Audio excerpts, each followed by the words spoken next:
Okay, let's dig into this heavy topic today.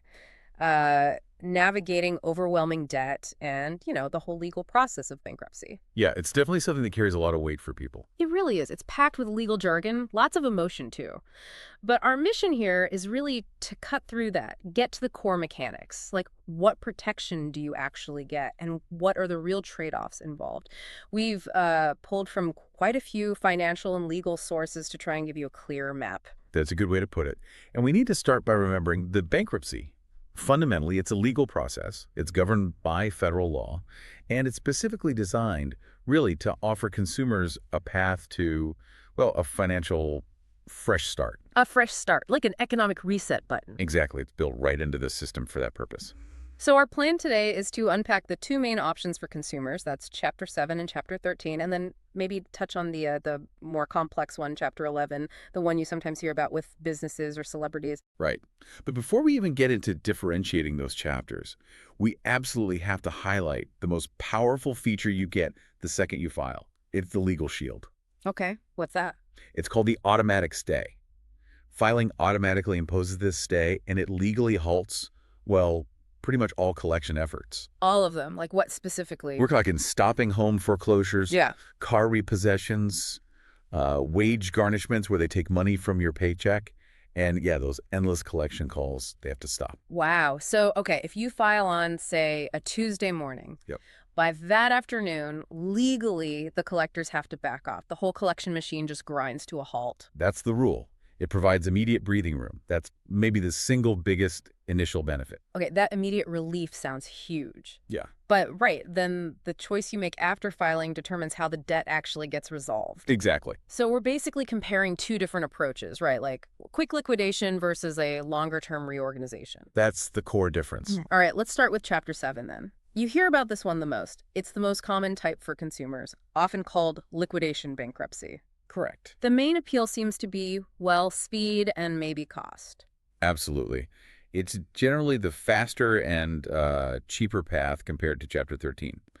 Often you can get a full discharge, meaning the debts are wiped out in about 4 months, sometimes a bit longer, but relatively quick. And how does that speed happen? What's the actual mechanism? So the speed comes from how it works. The court appoints a trustee, someone to manage the case. Their main job is to look at your assets, your property, and sell anything that's considered non-exempt. Non-exempt, meaning stuff the law doesn't protect. Exactly. Property that isn't protected by state or federal exemption laws. Hmm. The money from selling that stuff is then used to pay your creditors. Okay, now when people hear liquidation, I think they often panic, picturing losing absolutely everything they own. Right. That's a really common fear. So what's the real difference? What kind of stuff is usually safe, exempt, versus what might actually get sold by the trustee? Yeah, that fear is usually, thankfully, not reality for most people. Most filers actually keep their essential property. Exempt property typically covers the necessities, things like your clothing, crucial retirement accounts like 401ks or IRAs, Yeah. often a certain amount of equity in your home, though that varies a lot by state, and usually a modest car you need for work or life. And the non-exempt stuff. That's the other side. Things like maybe valuable collections, stamps, coins, art, perhaps a second car or boat, or investment accounts that aren't retirement funds. Okay. But here's the really critical point, the one that brings relief to most folks thinking about Chapter 7. The vast majority of Chapter 7 cases filed by consumers are actually no asset cases, No asset. meaning Right. simply no non-exempt property that has enough value for the trustee to even bother selling it. It wouldn't generate enough money after costs to make a meaningful payment to creditors. So nothing gets liquidated. Wow, okay. That really changes the picture for the average person then. It's not a guarantee of losing everything. Not at all, for most people. But wait, you can't just choose Chapter 7 if you have a decent income, right? Isn't there that gatekeeper test, the means test? Correct, you nailed it. The means test is the crucial filter for Chapter 7 eligibility. How does that work? It basically requires you to compare your average monthly income, usually looking back over the 6 months before you file, against the median income for a household of your size in your particular state. And the point of that is? The stated purpose is to prevent abuse of the system, to ensure that people who can actually afford to pay back at least some of their debts don't just wipe everything clean with Chapter 7. Ah, So it's meant to push higher earners towards Chapter 13, the repayment plan option? Precisely. It forces debtors who have the means, the income, to pay something back into a Chapter 13 plan instead. This sounds like it came out of that big law change back in, what, 2005? It absolutely did. The means test was a central piece of the Bankruptcy Abuse Prevention and Consumer Protection Act, or BAPCPA. Right, BAPCPA. That name rings a bell. It was pretty controversial, wasn't it? Yeah. It was. Its stated purpose was preventing abuse by high-income filers. But did it actually work that way? I mean, did it mostly catch the abusers, or did it just make things harder and more expensive for everyone, even people who genuinely needed Chapter 7? Well, that's where the debate lies. While the pitch was about stopping abuse, a lot of the data and analysis suggests it significantly complicated the bankruptcy process for everyone. How so? It led to higher filing costs, higher attorney fees because the paperwork got way more complex. It arguably pushed more people into Chapter 13, which is longer and often harder to complete successfully, sometimes regardless of their actual ability or intent. It added hurdles.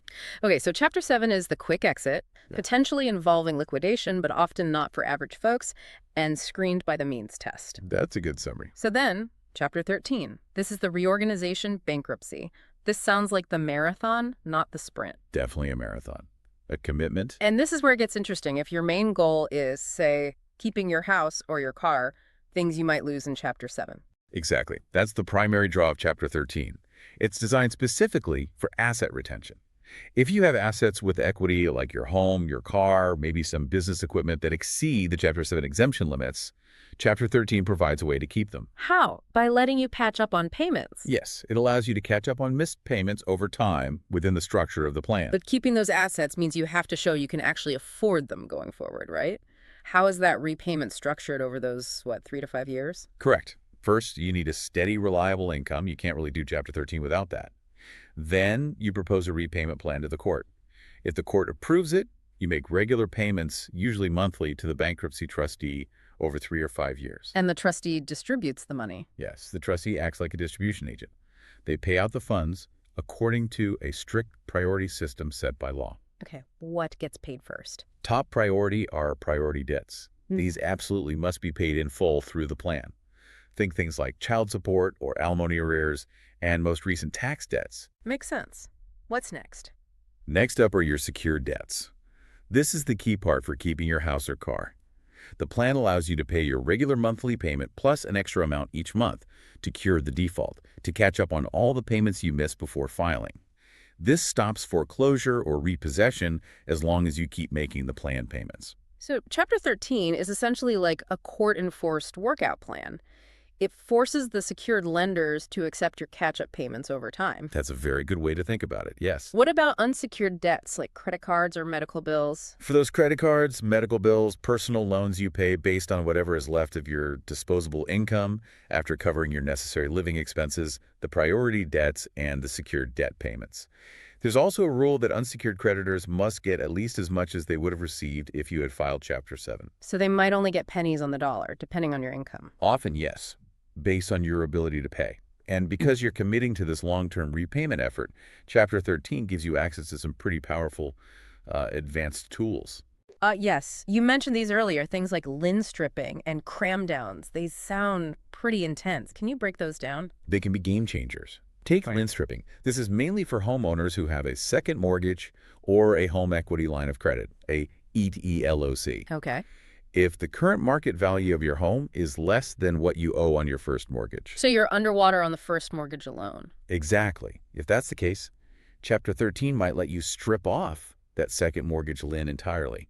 It gets reclassified as unsecured debt, Meaning? meaning instead of having to pay it back fully, like a secured debt, it gets lumped in with your credit cards and might only receive a small percentage back or even nothing. It can save homeowners a huge amount of money and make keeping the home feasible. Wow. And cram down. Similar idea. Similar concept, but usually applied to other secured loans, most commonly car loans. If you owe more on the car than it's currently worth, a Chapter 13 cram down might let you reduce the secured loan balance down to the car's actual fair market value. You pay that amount through the plan, and the rest becomes unsecured debt. Again, potentially saving thousands. Those sound like incredibly useful tools, but only available in Chapter 13. Correct. You don't get those in Chapter 7. Okay, so let's recap the timelines again. Chapter 7, discharge debts wiped, happens in maybe 4 to 6 months. Typically, yes. But Chapter 13 requires finishing that entire 3 to 5 year repayment plan before you get the discharge for the remaining eligible debts. That's right. Discharge only comes after successful completion of all payments. It's a much longer commitment. Which brings us nicely to the idea of the discharge itself. What does that legally mean? The discharge is the court order that releases you, the debtor, from personal liability for certain specified debts. Basically, you're no longer legally obligated to pay them back. Creditors listed in the bankruptcy can't try to collect those debts from you anymore. You mentioned secured debts earlier. Does the discharge make the lien on the property disappear too, like on a house or car? Ah, that's a crucial distinction, especially in Chapter 7. The discharge wipes out your personal liability for the debt. But the creditor's legal claim against the specific property often remains attached to the property itself. So even if the debt is discharged, they could still potentially repossess the car if you don't pay. In Chapter 7, yes, unless you take specific steps. The creditor can still enforce their lien against the collateral. To prevent that and keep the property in Chapter 7, you generally have two options. Redeem the property, pay the creditor its current value in one lump sum, which is rare, or, much more commonly, you enter into a reaffirmation agreement. Reaffirmation. Okay, heard that term. What exactly is it? A reaffirmation agreement is essentially a new contract you voluntarily make with the secured creditor. You agree to reaffirm the debt, meaning you promise to keep making the payments, and you remain personally liable for it even after the bankruptcy discharge. So you're basically pulling that specific debt out of the bankruptcy to keep the asset. Exactly. You agree to the original terms, keep paying as agreed, and in return, you get the car or the house. It's a voluntary choice, a trade-off to retain the asset in Chapter 7. Got it. Okay, let's make a clear list. Which common debts generally do get wiped out by the discharge in either chapter? The ones usually discharged are the most common unsecured debts. Definitely credit card balances, medical bills, personal loans from banks or finance companies, old utility bills, deficiency balances after a car repossession, debts like that. The ones without specific collateral tied to them. Generally, yes. And which debts famously stick around? The non-dischargeable ones. There are several key categories that bankruptcy typically doesn't eliminate. First and foremost, domestic support obligations, child support, and alimony. Those survive bankruptcy. Okay, crucial. What else? Debts incurred through fraud or false pretenses.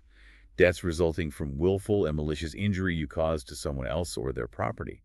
And importantly, most recent tax debts generally, income taxes that became due within the last 3 years, aren't dischargeable. Yeah. Older taxes sometimes can be. Okay, now, the big one everyone asks about, student loans.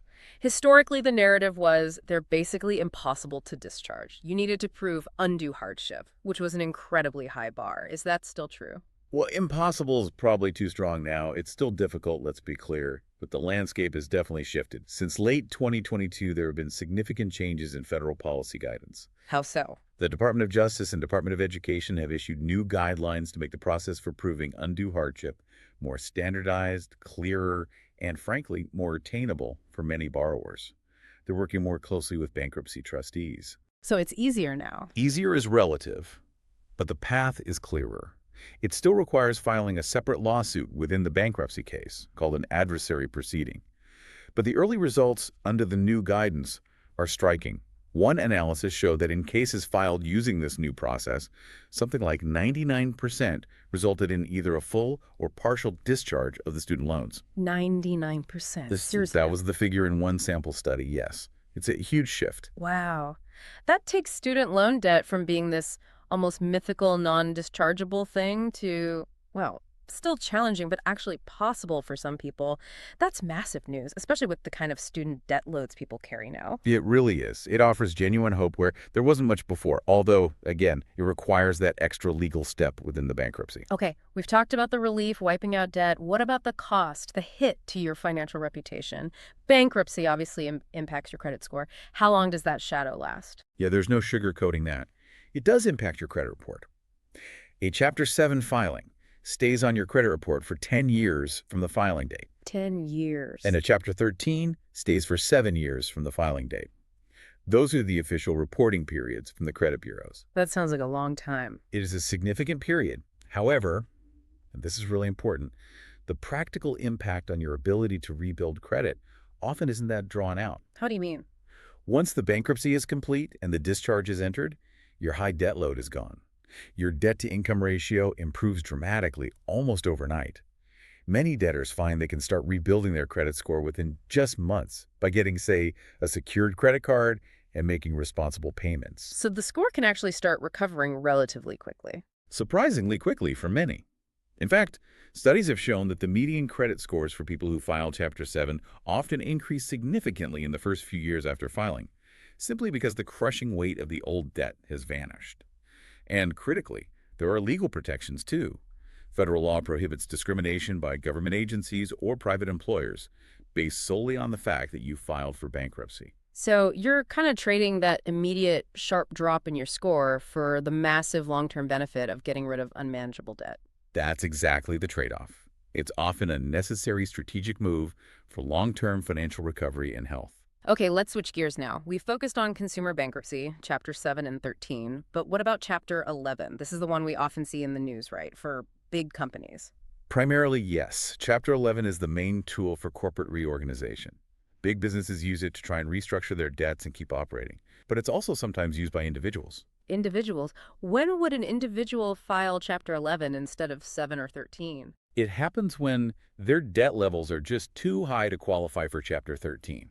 There are specific debt limits for Chapter 13. Ah, okay. What are those limits, roughly? They get adjusted periodically for inflation, but currently, to file Chapter 13, your unsecured debts, like credit cards, medical bills, have to be less than roughly $465,000. And your secured debts, mortgages, car loans must be less than about $1.4 million. Wow. Okay, so if your debts are higher than those caps. Then Chapter 11 becomes the only reorganization option, even for an individual. That explains why you might see, like, a famous actor or someone with very high assets or debts filing Chapter 11. They just don't fit into the consumer chapters. Exactly. For businesses using Chapter 11, the goal isn't usually liquidation like in Chapter 7. The goal is to keep the business running, often called being the debtor in possession, while they negotiate with creditors and develop a complex plan to reorganize the debt structure and hopefully emerge healthier. But it sounds incredibly complex and expensive. Does it always work? The sources mentioned a recent example, Party City. Right, Party City is a good recent illustration. They filed for Chapter 11 early in 2023. They actually had some success. Initially, they managed to restructure about $1 billion in debt. $1 billion, wow. Yeah, huge numbers. Yeah. That allowed them to shed some debt, close unprofitable stores, and keep operating for a while. But Chapter 11 is notoriously expensive, legally complex, and time-consuming. And even after cutting that $1 billion, they still had around $800 million in remaining debt. Which was still too much. Apparently so. It proved insurmountable, and they ultimately had to cease operations later on. It just shows that even a successful Chapter 11 restructuring isn't a guarantee of long-term survival. It's a high-stakes process. Okay, shifting to a wider view now. The CFPB data you looked at seemed to show some interesting trends over time, how outside factors influence who files and when. Absolutely.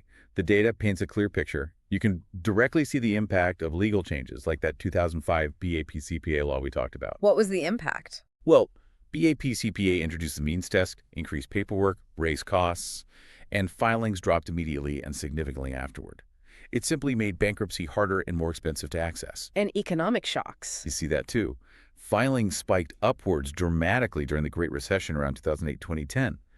When the economy tanks, more people are forced into situations where they need bankruptcy relief. It directly reflects macroeconomic stress. The data also showed a difference between Chapter 7 and Chapter 13 filers, right, in terms of their debt. A very clear difference. On average, people filing Chapter 13 consistently have a significantly higher total debt load compared to those filing Chapter 7. And what drives that difference? Overwhelmingly, it's mortgage debt. Chapter 13 filers carried much more mortgage debt. On average, this makes perfect sense, right? Yeah, because they're using Chapter 13 specifically to save their homes, which they likely couldn't protect with the lower exemptions in Chapter 7. Precisely. It validates the whole purpose of Chapter 13 as the asset-saving chapter. And another trend the data highlighted. The amount of student loan debt held by bankruptcy filers across both chapters steadily increased between 2001 and 2018. It's become a bigger piece of the debt puzzle for people seeking relief. Okay, so as we wrap up this deep dive, what's the most important piece of advice? Honestly, Get qualified legal help. Bankruptcy is federal law. It's technical. Trying to navigate it alone is risky. A simple mistake on a form, forgetting to list a creditor, it can get your whole case thrown out. Meaning you lose that automatic stay protection. Exactly. And you might face waiting periods before you can even refile. Also, and this is critical, you have to be completely honest. Don't try to hide assets. Don't run up credit cards right before filing thinking they'll just be wiped away. That can be considered fraud and has serious consequences, potentially even denial of your discharge altogether. Right. Be transparent. So the main takeaway for you listening is probably this. Bankruptcy isn't the end of the road. It's really a tool, a powerful legal tool designed for a financial reset. It really is. And the choice between Chapter 7, that faster relief, debt wiped clean, but with the risk of losing non-exempt assets, and Chapter 13, the longer reorganization, paying back some debt over years, but usually keeping your house and car, that choice really depends entirely on your specific situation. Your income, what assets you have, what kind of debt you're dealing with. That's the calculation everyone needs to make, ideally with professional advice. And maybe a final thought to leave you with. Yeah. We talked about the credit report impact. Yes, a bankruptcy filing is public record, and that mark stays on your credit report for 7 or 10 years. That's true. But the ability to actually improve your financial situation, rebuild your score, and move forward often happens much, much faster than that. The evidence shows rapid recovery is possible. So the question is? The question for you to consider, perhaps, is which carries more weight in the long run for your life? The number of years an old financial struggle is officially recorded somewhere, or how quickly you can demonstrate new, responsible financial health and success moving forward.